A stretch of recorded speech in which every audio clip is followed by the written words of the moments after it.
Tout pour investir. Dose d'économie. Alors, c'est pas la dose d'économie, c'est la millième dose de Donald Trump ce matin avec vous. On n'en peut plus, on ne parle que de lui. Il a fait la leçon hier au patron. Et force est de constater que sa pédagogie fonctionne. Il a fait la leçon, il était à Washington. C'était marrant, il était interrogé par 4 patrons depuis Davos en Suisse. Il y avait Patrick Pouyanné, Total Energy, il y avait après 3 financiers, BlackRock, Bank of America, Santander. Qu'est-ce qu'il leur a dit au patron? C'est toujours avec Donald Trump, au moins on comprend.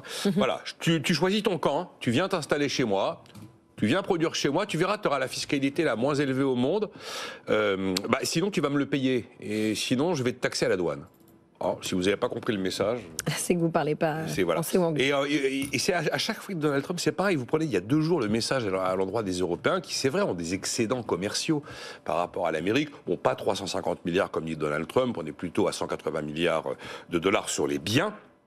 Et d'ailleurs, si on ajoute les services pour arriver vraiment à la balance des paiements courants totale, on est plutôt à 40 milliards au bénéfice des Européens, mais c'est pas les mêmes montants. Bref, il a dit exactement avec ces mots-là.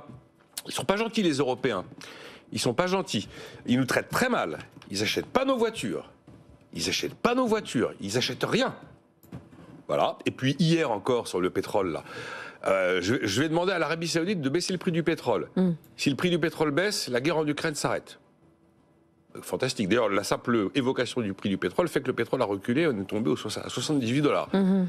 Ce qui est certain, c'est que c'est simple, efficace, pas compliqué. C'est Trump. Message simple, mot simple, mais ça ne laisse personne indifférent. Ben non, parce que c'est Donald Trump, que Trump c'est l'Amérique. L'Amérique c'est la première puissance économique du monde, la première puissance militaire du monde, la première devise du monde. Mais l'Amérique c'est pas Trump, l'Amérique ça a été Obama. Barack Obama, quand il a tapé du poing un jour sur la table en disant le secret bancaire ça suffit. On arrête maintenant. Parce que vous savez, avec l'histoire de l'extraterritorialité des lois américaines, ils avaient des contribuables qui pouvaient éventuellement leur échapper dans des banques à droite, à gauche. Une loi au Congrès, c'était fini. En quelques semaines, quelques mois, plus un établissement au monde ne pratiquait le secret bancaire, à commencer par les fameux établissements helvétiques. Le même Barack Obama en 2009. Là, c'est pas possible. La concurrence déloyale des pneus chinois, c'est pas possible. Et il envoie du droit de douane à tire-larigot, je crois que c'était 40%. En quelques semaines, tu n'avais plus un pneu américain vendu sur le sol américain. Oh, c'est les Américains qui ont payé en perte de pouvoir d'achat. Mais donc, c'est pas du tout... Voilà, il y a Trump, mais il y a l'Amérique d'abord. Et alors, ça marche très bien. Hier, vous avez Stellantis qui a annoncé qu'il faisait 5 milliards d'investissements sur le sol américain. Fantastique. Et même, ils vont rouvrir une usine qu'ils ont fermée il y a 2 ans. Stellantis qui montre roue blanche. Voilà, pas de blanche. montre roue blanche. Donc l'usine de l'Illinois de la marque Jeep a fermé en 2023, elle rouvre en 2027. Pas beau ça? C'est rare d'avoir une entreprise qui rouvre une usine qu'elle a fermée. Qu'est-ce qu'ils ont comme problème? Ils produisent des voitures au Mexique, au Canada, qui risquent de se prendre des droits de douane à 2 chiffres. Papa est pas content, il a tapé du poing sur la table, tout le monde rentre dans le rang. On a eu l'enquête hier de la Chambre américaine de commerce en Chine, qui n'a jamais vu autant d'entreprises américaines installées en Chine prêtes à partir. Oui.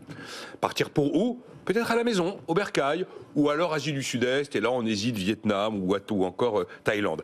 Mais quelquefois vous avez des raisons objectives de tourner vos yeux vers l'Amérique, sans que Donald Trump n'ait à prononcer le moindre mot et à lever le petit doigt. Je reviens sur le témoignage qu'a scotché tout le monde lors de la cérémonie des BFM Awards le 13 janvier. On remet un prix au patron de JD Sport, Serge Schultz, qui est un distributeur de produits sportifs d'origine britannique. Il explique que il lui a fallu 1 mois pour boucler une acquisition aux États-Unis, là où pour boucler une acquisition 2 fois plus petite, il lui a fallu 18 mois en Europe. Et il nous laissait quand même entendre que son avenir était de moins en moins en Europe. Alors, il est coté à Londres, et d'ailleurs il disait sur le plateau des BFM Awards à leur closier, vous savez ce que me demandent les gens à Londres? Pourquoi est-ce que les Français détestent tant la réussite et les gens qui réussissent? Voilà. Est-ce qu'on peut conclure déjà, même pas 4 jours dans l'investiture de Donald Trump, qu'il va obtenir absolument tout ce qu'il veut? D'une manière ou d'une autre, oui, parce qu'en fait, tout ça, ça va donner l'objet à un deal à l'arrivée. Il y a les 2 mots Trump, c'est tarif, c'est tarifman d'ailleurs, il le dit lui-même, ou c'est deal.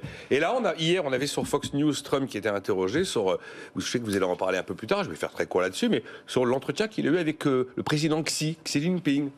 Et il dit, Donald Trump, nous pouvons parvenir à un accord commercial avec la Chine. Ah, ça s'est très bien passé. C'était une bonne conversation.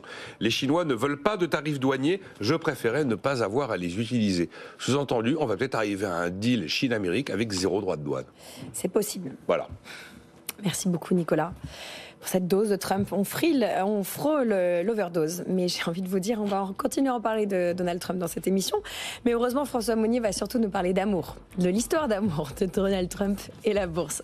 Nicolas Dose est à retrouver en podcast et en replay sur notre site et notre application. Et puis vous le savez, Nicolas est également à retrouver sur YouTube, sur la chaîne de BFM Business. Il y a un espace commentaire où vous êtes libre de partager avec nous vos convictions économiques.